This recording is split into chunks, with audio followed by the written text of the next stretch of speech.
Welcome to the Katriana Yvonne virtual show. Today's guest is Lajira Hooper, who is a writer, activist, I don't know, many things, board member.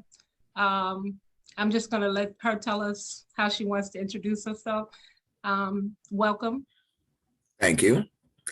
Writer, I believe that, activist, former board member, former Okay. SAGE advisory member, those kinds of things. Okay. And presently, you are in an exhibit.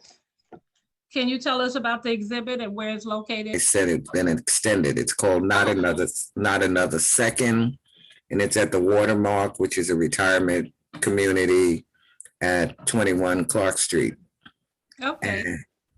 And And so you've been featured all over the city in posters on the buses. I've seen you at the on the trains. I've seen your Whoopi Goldberg picture. Can you tell us about how this experience has been for you and how it happened and what the exhibit itself represents? well, You let's to start you with the exhibit. Mm-hmm. Let's start with the exhibit. The exhibit is really phenomenal in the sense that it puts up photos of 12 LGBTQ seniors and their experiences and how many years they lost because of governmental regulations, discrimination. For me, it's just fascinating because I was the only one in the exhibit who lost no years. I don't, it's just, I was who I was and I really didn't care. But I do think it was intriguing. It has, I like the exhibit because it's large. It's large photos that are almost the size of painting. I would say it's the size of portraits. Right. They're black and white, which is also cool. There's just something about black and white. And I learned a lot about people that I already knew, or some of the people I already knew. Right. So yeah, I've seen the photos and they represent, I mean, they just bring joy and laughter. I'm looking at you now and I'm like, where's the cowboy hat? It's over there. Okay. I love my hat. I have one also that I've been wearing lately, so I love it too. So maybe we should have both just came on, put our hats on. Yeah, well, But I give my hat to you. I think I met you maybe 5 years roughly, and that would have been at the Brooklyn Library, Grand Army Plaza in a writing workshop, which from that time to the present time, you now have your book. And the most impressive thing about you then and always is just your ability to in a workshop where you're using prompts to just continue a story and engage people week by week with that same story until it became a finished product. So that's a gift that, to itself that stood out. I think since then I probably met one other person that has that gift, but you hold the record for me. So that's been an amazing time for me, being a new writer at that time. I think that was my first writing workshop ever. And so to see how people have progressed, and you want to share your book with us? Well, this is the first one I wrote. Of course, the first one. Yeah, Theft of Trust. I can't. Okay. And it's about,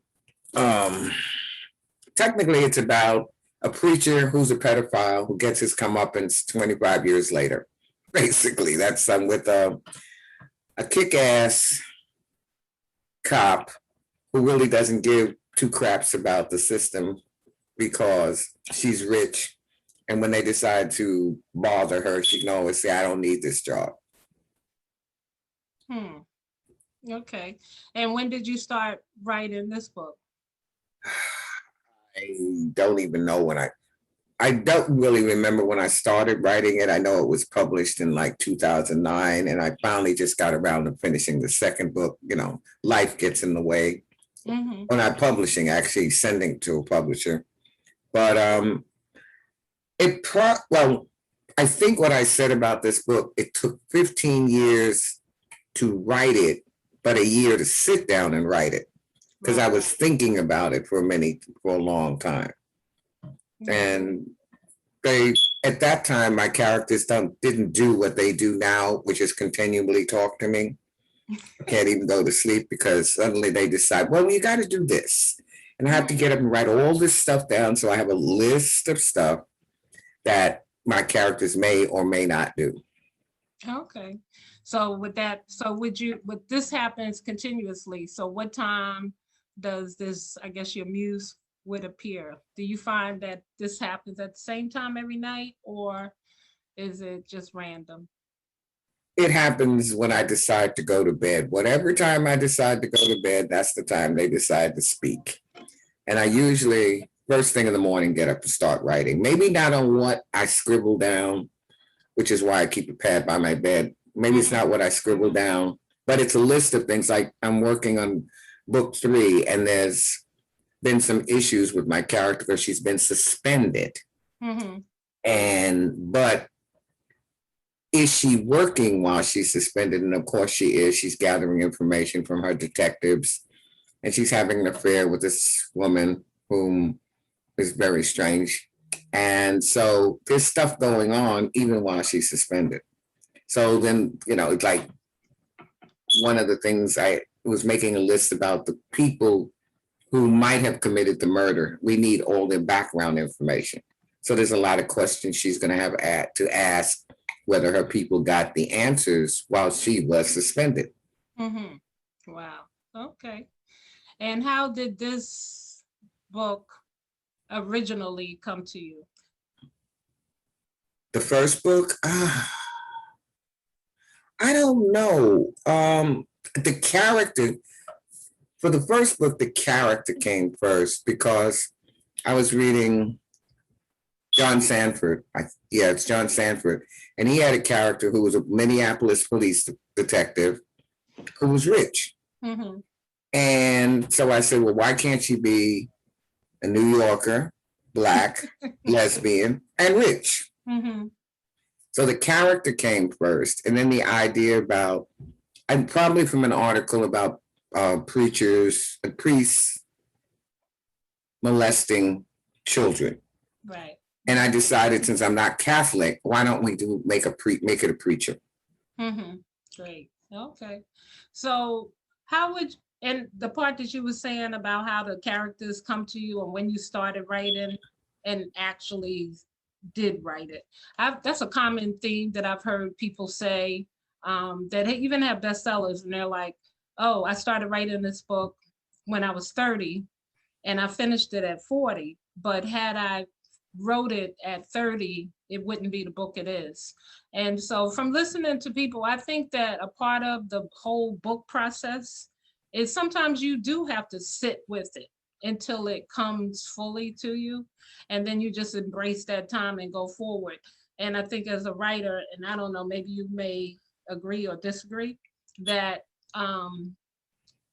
like say from the conception time to when you actually do it, do you feel like you kind of are hard on yourself because you're not writing at that time, or that you should be writing, or have you learned from that experience that it's okay and it'll happen when it's supposed to happen and embraced it? Well, to say to the last, it'll happen when it's going to happen. However, a trick that I learned, because it was from another author, she said, in order to stop writer's block, work on 2 or 3 projects at the same time. Okay. So I'm right now working on book 3 of my Theft Of series. I'm working on a charisma story, which is about basically my people from Earth going back to charisma, where we came from. And then I'm working on the beginning story when they come here and getting to the point where they leave. And that's supposed to be the end of that story. And then the charisma story takes over. So I'm always working on 2 or 3 projects. Okay, well, that sounds great. And I think we talked briefly before about, yeah, I can easily see that being a screenplay. And no, really, and being in demand at the time. So as a writer, have you noticed the progress for you as a writer? Um, just how things have changed over the last couple of years? Do you notice the difference? I mean, as far as like diversity and inclusion, lately, as far, I think it's still very hard to find the right people to publish the book. And sometimes publishing it yourself can be still a challenge because then you have a marketing issue. Mhm.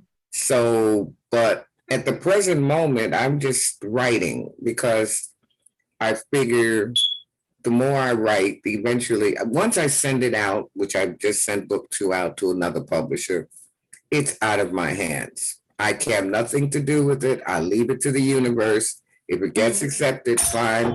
If it doesn't get accepted, then I send it somewhere else, or maybe do a self-publishing. I don't know. Yes. Okay.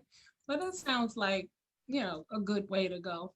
I mean, to keep writing and just leave it to the universe, because they're leaving it to the universe actually works a lot of times. And I think maintaining, you okay? Yeah. Maintaining your sanity as far as things that I know sometimes in writing, I would think I wrote something that was really good and then get to the very end and it disappeared. And that would happen quite a few times. And then I would just say, I don't think the universe said no. And I would be okay with it, even though it was something that I thought, wow, I can't even get that back because maybe it was on a Google form that you couldn't save. Um, yeah, and so I got used to dealing with the universe because it does have its say.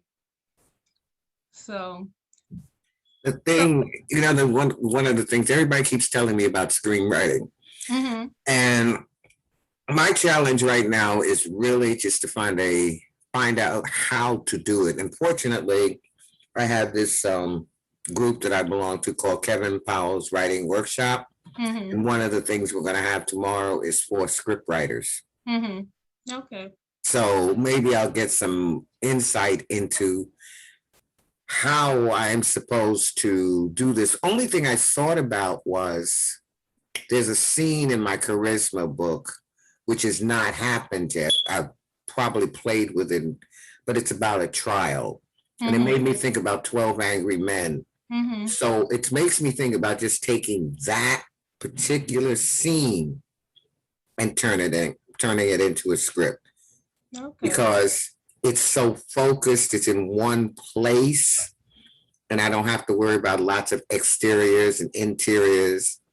So I'm really thinking about focusing on that scene just to get the idea about how to do the script writing, Right. as Okay. opposed to trying to take the whole book, which what do I leave out? You know, a Hmm. book is one thing, a scene, which, that's that whole thing with the trials should be very interesting. Right. Yeah. Well, I'm sure you'll figure it out. They also, brickartsmedia.org, they also, I think, have like an introduction to screenwriting, which is a free course, and Manhattan Cable Network as well have that same thing, as well as Real Sisters African Voices. So, and I'll send you some more information. I Oh, did send thanks. you one for the template. I don't know if you knew that that's what it was, but um, yeah. So I'm sure you'll just be building up your treasure chests of scripts, novels, and just be ready for the big screen once it's time. So I see that for you. And it's always, like I said, you're always an inspiration just because of your, I guess, discipline and your creativity when it comes to sci-fi, which, for me, um, as a poet, I don't think I have that sci-fi imagination. So that should be interesting to see how Well, the that. charisma idea came out was, this whole thing about aliens building the pyramids and all this sort of stuff. And I said, what if we just decided that Earth people began on another planet, or some Earth people began on another planet? Mhm. And then I came up with the idea of charisma. And I love charisma because it's sentient, because the planet even does some things. And it has crystal mountains. So I get a chance to play with that whole rainbow thing of mountain colors. So, but I don't know whether script writing will become one of those things I really get fascinated by, but I would like to do, and I've always wanted to do a script on a play because I had called it An American Indictment. I had actually started writing characters, which I've got to go totally back and change because I've used a whole bunch of different people. But now I sort of have an idea of, it's more about formatting and just trying to, that's why I want to do that scene, particularly that whole section, because I think it's an intense thing, but it's only one thing. It's a trial. So therefore, I'm not focusing on people getting places and other stuff. Right. And it's interesting that you say the name, because it kind of reminds me of the United States versus Billie Holiday, and that whole new thing. But kind of similar. The title just brought that to me. So so what else did you want to share as far as what you would want people to know, or what you would expect as far as like changes to happen, or how do you see the present day changes evolving? Do you see them going in the right direction, or do you see that is reaching but not really fully grasping? I think it will be a long time before we actually get where people are trying to get to. Equality is a wonderful thing when you can literally see it for everybody. Exactly. And unfortunately, I think we're way away from that because there's a comment that's been made about Republicans. I've heard it a couple of times, and I'm beginning to believe it's very true. One of the things that's been said is if we allow everybody to vote, Republicans will never win another election. And that is the goal right now, is to make sure that they win some elections. But I think that younger people and seniors may have a lot more to say about what's going on than the people between the ages of, say, 40 and 60. Because I think younger people seem more adept at understanding how discrimination is playing out. And older people know about the discrimination. So whereas there are certain things that happen in a certain time that actually are catalysts. And I think the Floyd murder, no matter how the trial turns out, I think the Floyd murder is a catalyst, like Emmett Till's mother showing his casket, showing him in his casket. Those are things that bring it call to action. Bring a call to action, and it actually shows, I don't care what anybody says about, how he died and he didn't die. If you put your knee on somebody's neck for 9 minutes, they're going to die more than likely. Right. So I don't want to hear, we keep hearing these people try to explain away stuff. And now that the Asians are being attacked. And there was a great article, and I don't remember where I saw it, but it was about this whole thing about Asian Americans and Black Americans need to get together and stop fighting each other. But this has always been the issue. You against me. Right. It's them against us. Right. Instead of all of us really. Who was the one who said, if one's oppressed, we're all oppressed? I don't know if that was Audre Lorde or, Might have been. yeah, I'm familiar with it. As long as one group, I mean, basically, as long as one group is oppressed, we're all oppressed. To ignore it is to stand for it, basically. And yeah, I think, in that discussion, one of the things I find that the way that we're going about it, when you say anti-racist towards this community and that community as a separate, I mean, I'm like, why can't we just be on one page and just say ban? If you're going to ban for one group, why wouldn't you just ban it entirely? Like any act towards any person that's biased, why wouldn't it just be on the whole and deal with it that way? Too much like right. Huh? Too much like right. Okay. I But wrote a paper a long time ago, and I don't know what, unfortunately, have no idea what happened to that paper. But it was something about propaganda, something, and a side order of economics. It was an English paper, which my English teacher didn't like because there was no conclusion to the paper. right, And there was no conclusion to the paper. But the point was, I looked at everything this country has done. right. I really do need to find that paper. I need it for this play. But I looked at everything we had done and how it was all economics, because everything's about economics. Yes. No matter what people tell you. Exactly. And it's like people, when they talk about capitalism, and one of the things that annoys me about some progressives is people who want to get rid of capitalism. And my argument to that is, if you invent something, don't you want to make as much money as you can? It's not about getting rid of capitalism. It's getting about changing the mind from greed that I have to have more. I mean, how many pairs of shoes can you wear? How many cars do you need?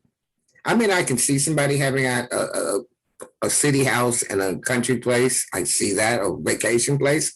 But how many of them do you need? You're only going to be in one of the two, How many pairs of shoes do you need? Exactly. Which is probably the reason I never have that many pairs of shoes. And then it's also, when you really, like, when you think of government, and government, I don't know, it's like you have to have poor people, because you need to have systems and organizations where you have money to help these people. So being that that's a part of the system, that's a part of the problem. And, it's like, I guess for me, I'm looking at everything that's going on, and, how long we have been, everyone just been fighting, trying to get to a place where everyone's equal. And it's like, I really don't have any more time. And I think, the time is now, and the way that it's going, it needs to change, and it needs to be immediate, and needs to happen now. And I think people, like you're aware, need to look into things a little deeper and just not accept the little peddly. I mean, there are changes, but that's not the change we need. Yes, we need to have statues removed. We need to have people that built this country honored. But at the same time, we need to have a country that actually represents everyone at all times, and not at different periods when things happen to individuals. That's the way I look at it. And so it's like you grow that impatience with just the perception, and then, the rhetoric starts, and then people kind of buy into it, and they really don't fully understand and think about it.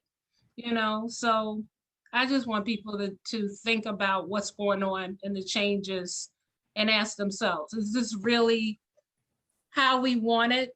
Or what is it that we really want that's going to get us to that, not utopia, but it could be. And I know, with the change, and this is the age of Aquarius, and people are waking up, and we will get to a place, and we're going to get to another place that's it was a rough year by all means. And we're going to see some more changes before we get to the next stage. But, I guess my hope is that people will, or our country will just adopt laws to just ban racism, period. Just as easy as you can do it for one group, which just causes more separatism. You could just, why can't you just have a law against people being biased? Well, you can't really there's nothing wrong with biases. We all have them. It's when you're taking an action against someone to harm them. Or I think the problem is just that we don't know our history. Right. I mean, in general, this United States of America, with people here, we don't know the history. Right. And it's very funny, when I went to see that exhibit again, there's a line in a book, and I don't know who wrote it. One of my mysteries that I love to read, but somebody was doing something, they were crawling above something.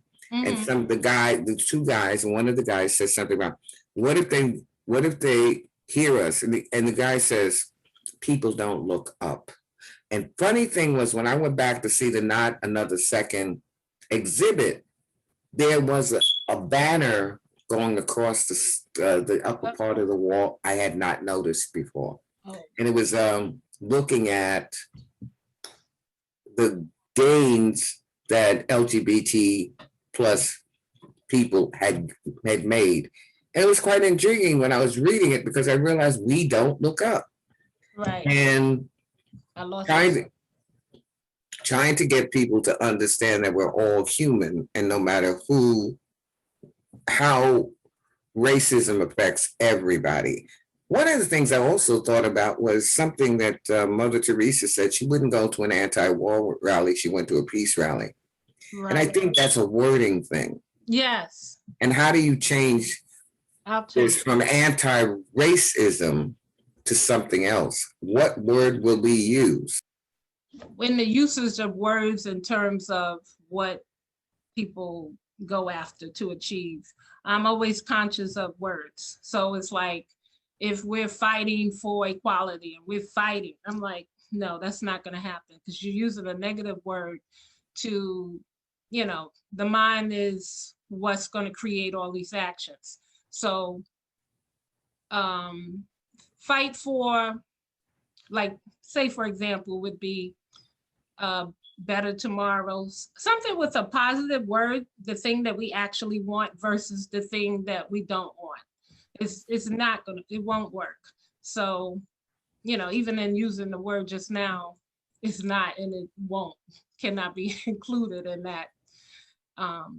So the word, I'm not asking you to come up with one, but I am, asking you, like I am, to try to think of something that is positive. And you're right. I wrote a piece for Lucy's Children, mm-hmm. and it was supposed to be words have consequences. That wasn't what it turned out to be. It turned out to be words are powerful.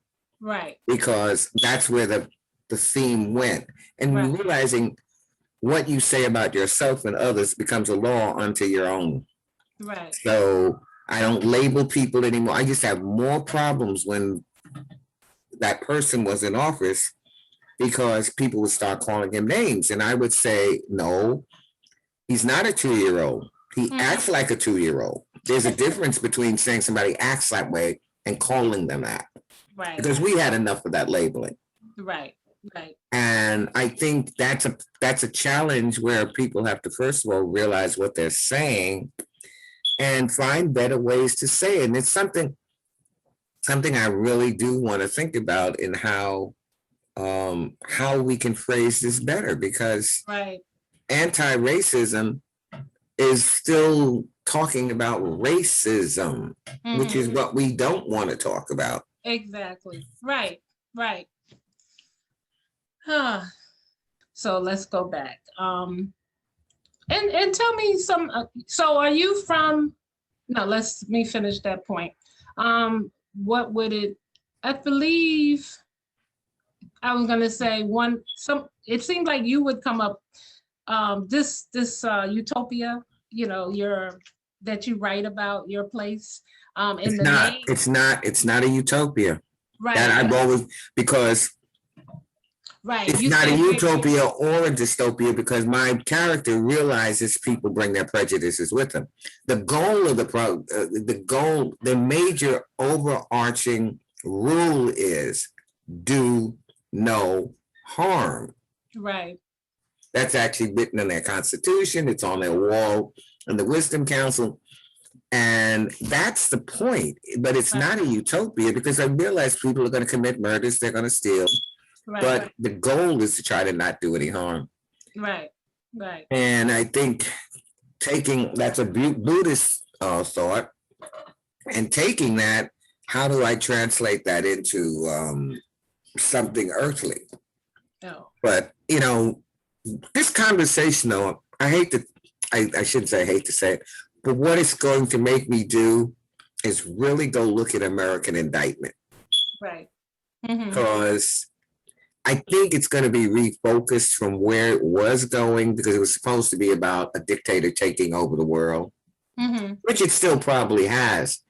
But then I can play with all the things because what I really wanted was an opening scene of, and I don't know if we can ever get it, but if it's ever probably, if we could ever get it done by a major studio, Mm-hmm.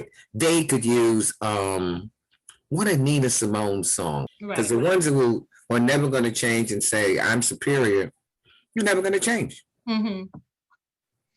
Wow.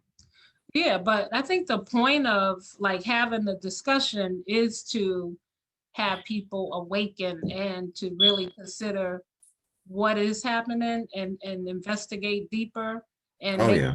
make more noise in the direction that we actually want to go.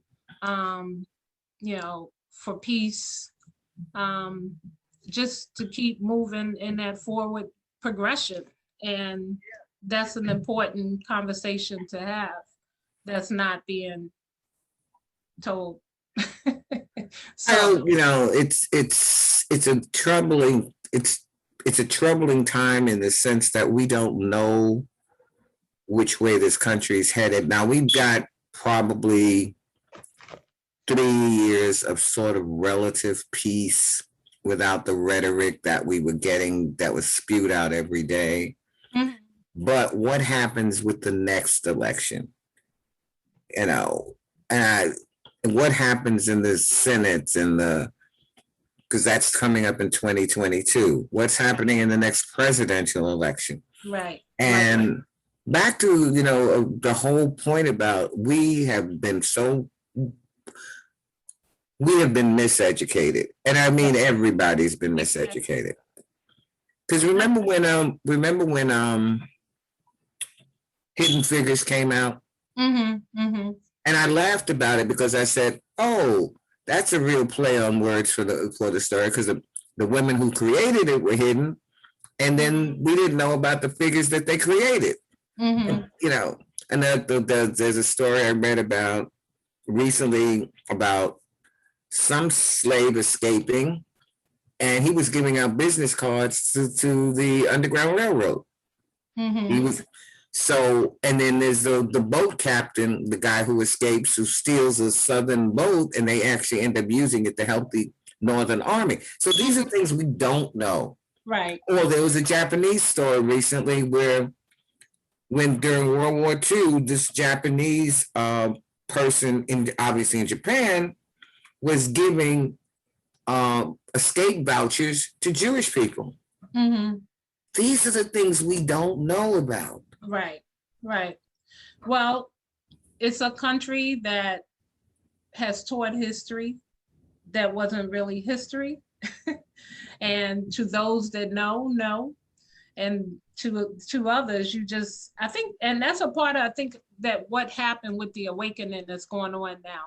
So many, where it became so, not just Black people marching, but white people as well, that a lot of people didn't understand American history, and they didn't know, because definitely things are not this what now the curriculums are changing at school, and you have all these committees on.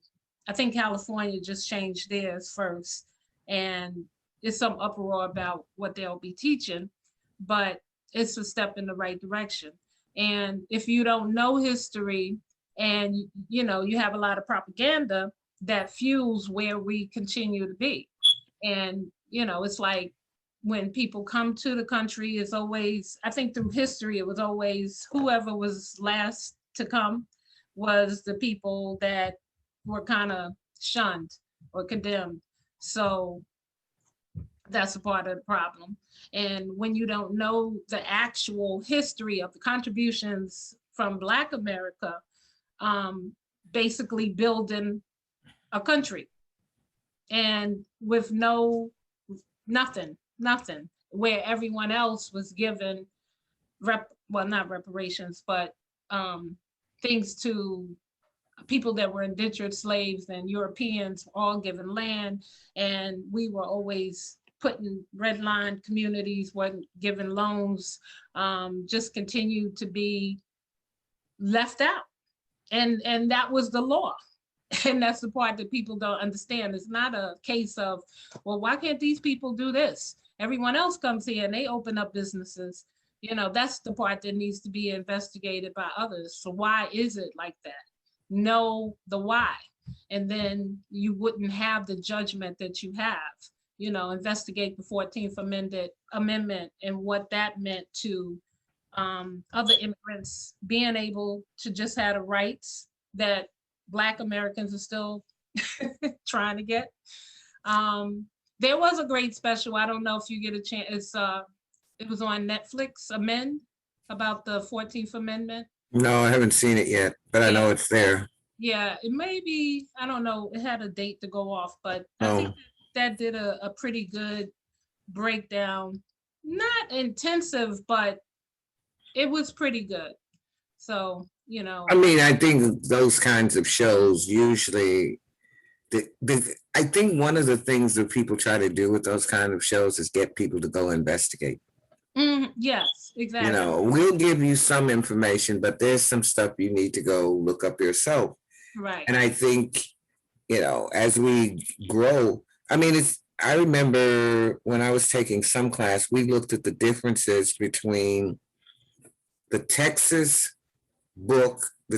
history book on slavery and California. And they were written by two different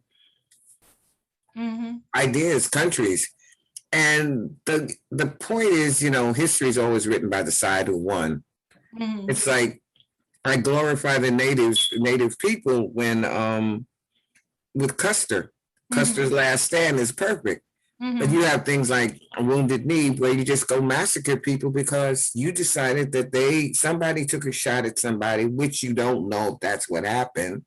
And then you just go massacre all these people. And I remember going back and reading in New York about when Lincoln signed the proclamation. There was an orphan school on 42nd Street where the library is. I think it was around there. And there were like 238 kids in there, Black kids. 237 of them were rescued. The last one was a 7-year-old girl who got beaten to death when they stormed in. Now, and I didn't get it at the time, but then thinking about the insurrection, you had peppered these people to go out and destroy Black people. So it didn't matter that she was a kid. She was Black. Exactly. And it's this kind of anger that, and when you can't think when you're angry. You cannot think when you're angry. It's one of the reasons I tried my best not to get angry, because anger is just one of those emotions that you just lose everything. Yeah. And we stay in a state of, and people wonder why Black folks are angry, but they can't understand it. There was something else on Netflix when about film directors. And there was somebody who was a white guy, and he said, I can't do this film because I don't know enough. Right. And this is the point. Somebody who admits that they don't know enough. I asked the question of some friends of mine because I found this question by accident. But I said, of the 50s or 60s show, what is the only show that you know of where a non-white person played the role they were supposed to play? It's the Lone Ranger. Jay Silverheels was a native person. But that's the only show I can think of and knew of where that happened. They misinterpreted the question, or their mind wasn't working because they were thinking about other things. But I was talking about just that show, and he's a Canadian native person. And also the whole thing about how we refer to people. I refuse to call people Native Americans. They're native peoples or they're indigenous. Yeah. Because one, they were here before America was here. Right. And they are different nations. Right. And, you know, like someplace I read there were 937 treaties that the United States had made, and that didn't keep one of them. Exactly. With them alone. And just the fact that in pertaining to that, anything that is given, like to call someone Native Americans, that's not something that they would have been. American is something that your oppressor is giving you that name. So therefore, that's not correct. So, it can go back to us. I'm like, I always wonder, like, how do we get to be, and I always go back to, I don't know if you ever heard Smokey Robinson's poetry about, like, how did we get to be African Americans? It's like we have been I can think of at least 6 things. Like, what is that? How do people, like white people, that title doesn't change. Why does ours change, and who does the change it? Because I don't think we ever woke up and got together and said, hey, I think we need to call ourselves something else, but it happens and everyone just goes along with it and nobody thinks about anything. So I have no problems with African American, only for the fact that, one, I was born here, so I'm an American. And 2, obviously my heritage is African. So that's how I look at it. But right. Yeah, you're right, but at least the difference too is that white Americans can call themselves Italian Americans, Swedish Americans. We're saying we're African Americans, which is a continent, not not an area. And that's one of the things that is disturbing. Because we don't have a place we can actually literally call home. And that you would actually, well, unless you do the ancestry to actually find out like where your home would actually be. I know for me and my family, I have a pretty good sense of, let me see, I knew my great grandmother. I have knowledge and pictures of my paternal and maternal great, and we had a family cemetery. And this is all in North Carolina. So the question I had for myself, and after just finding some research online, I discovered that the town was a Native American town named Nahutta, which is now called Fremont.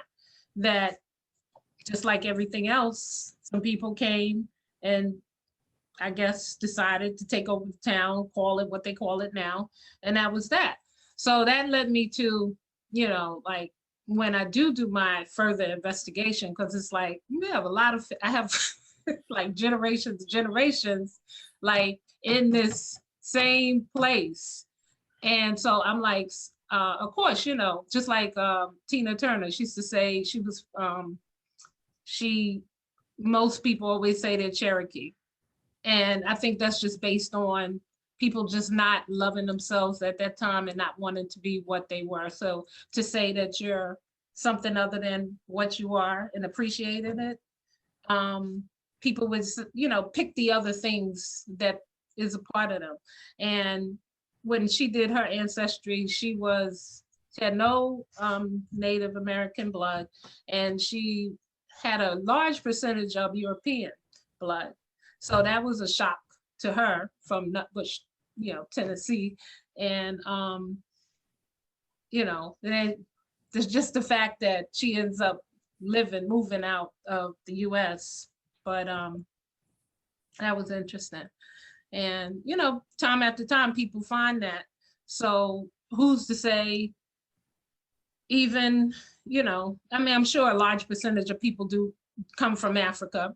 And just like you have other people from the Caribbean that now they have all these shows on and, never really took an interest in American history and just always wanted to be separate, as if just because you're from the Caribbean means that I don't know, it's just separate. And to find out now, they're doing the shows on the slavery in those places. And as you know, we had slavery in New York, and that exhibit was done, and that, information is there for people to investigate. But it's just history is whatever was presented to us as factual.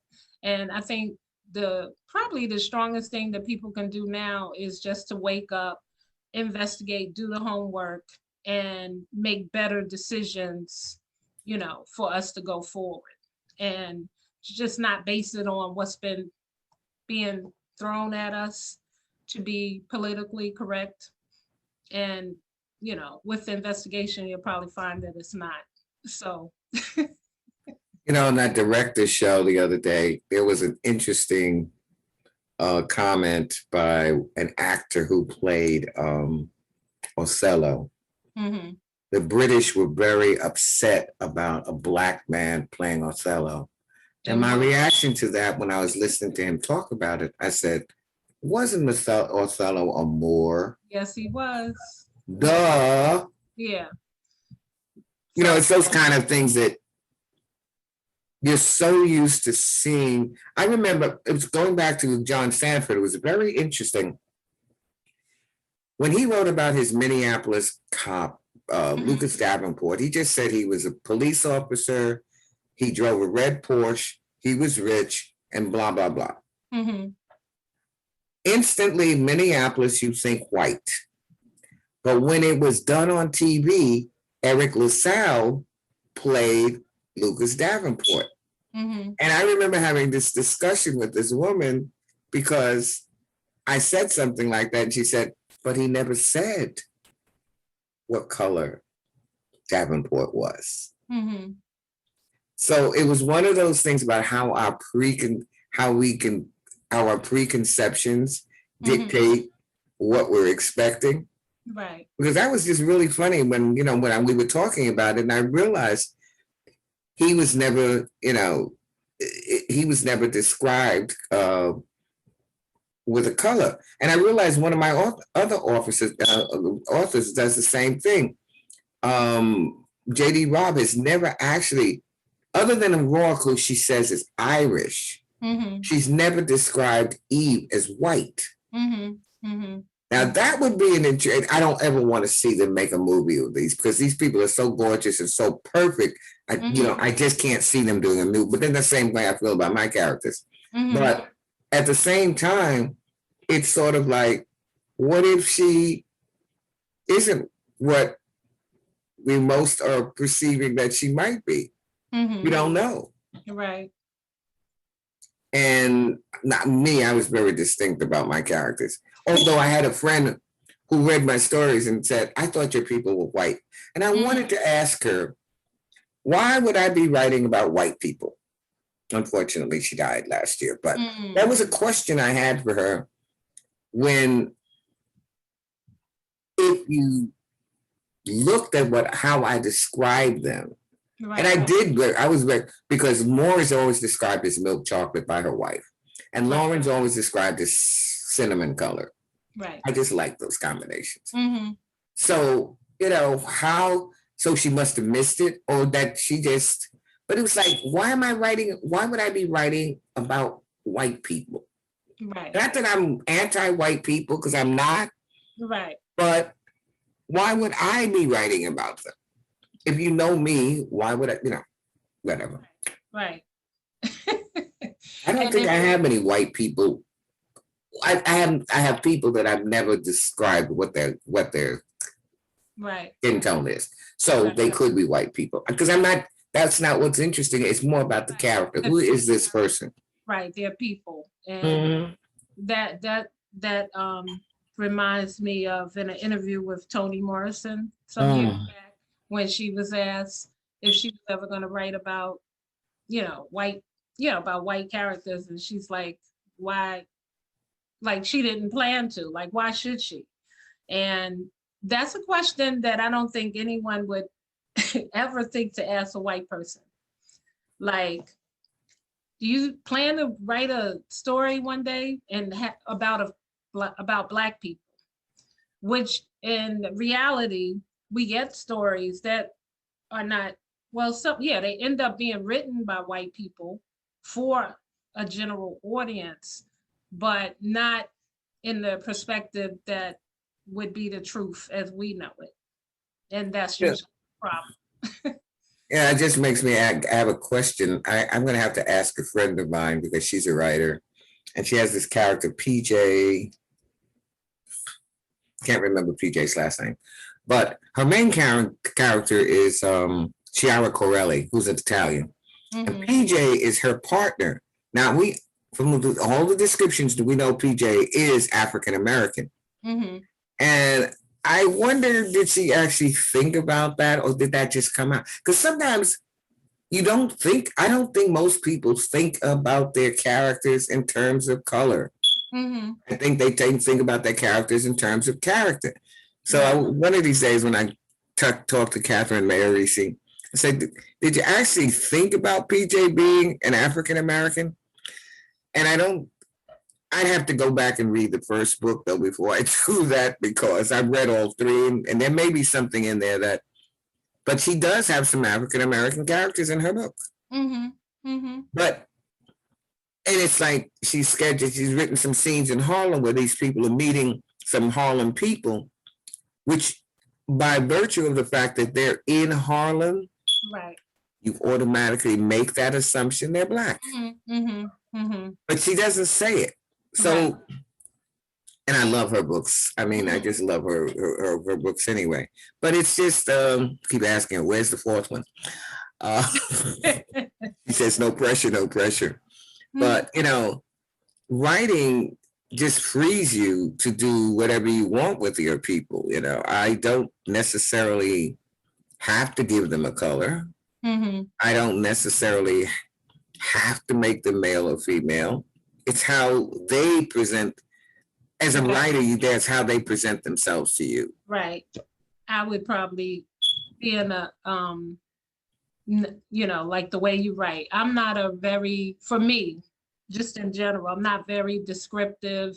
I guess when I notice things, I just see, I don't know. I used to say I had a gift. I would just see the spirit, and it took me a long time for me to see what was there. And now that, it's like I probably wouldn't pay too much attention to details, like what the person had on. I'm a little better now. But so for me, when I write or when I read, details are really not important to me. Whereas I've had people, I guess I could drive crazy because it's like, well, who is it? I mean, these are just me talking about, you telling the story. Like I wouldn't say a name. I would just probably say my cousin. Because I'm like, well, I try to understand, well, why would you need all of that information? Like, I get it. It's just the point of the story. But for other people, it depends on how your brain flows. You need details. So I could probably see me writing a whole a whole novel, and you wouldn't know exactly who the people, what they were. You would just know the story. That might be an interesting thing to do. You know, Well, you know, it would probably. what I loved about the Invisible Man, Mhm. you never knew his name. Mm. That was the most fascinating thing, was when I finished that book, I went, never knew his name. Mhm. Wow. Well, we went from the exhibit to your writing to making the world a better place. What is the last thing before closing? Because it is a show that has to end. What would be something that maybe you want the world to know that we didn't touch upon? I think one of the other things we need to think about is diversion does not mean inclusivity. Thank you so much for all the work you do. And look forward to your next display.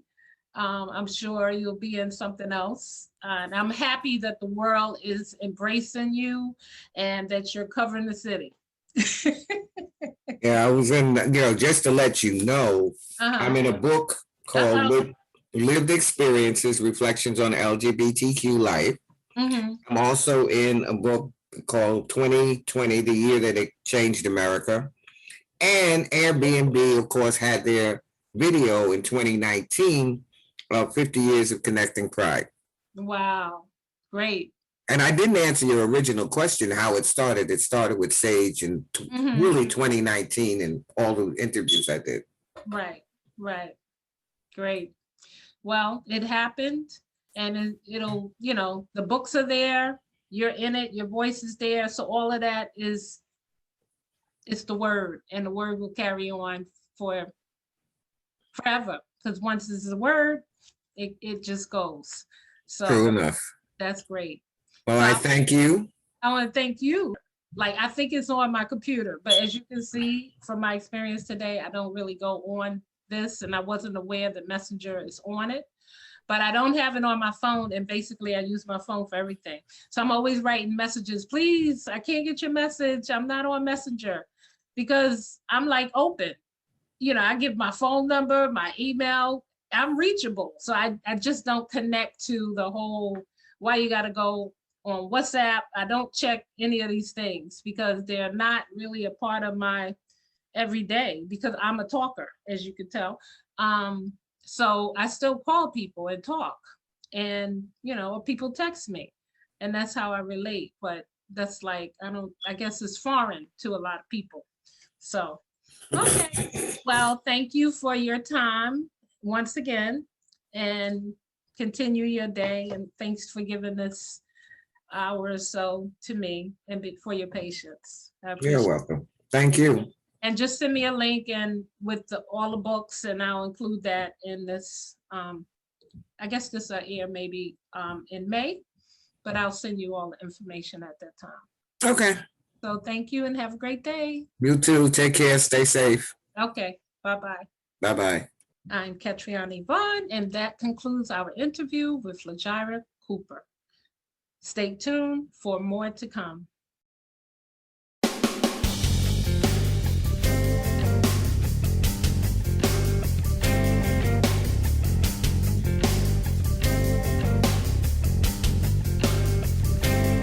In these evil and troubled times, it's really hard to see the sunshine. It's even harder to smile.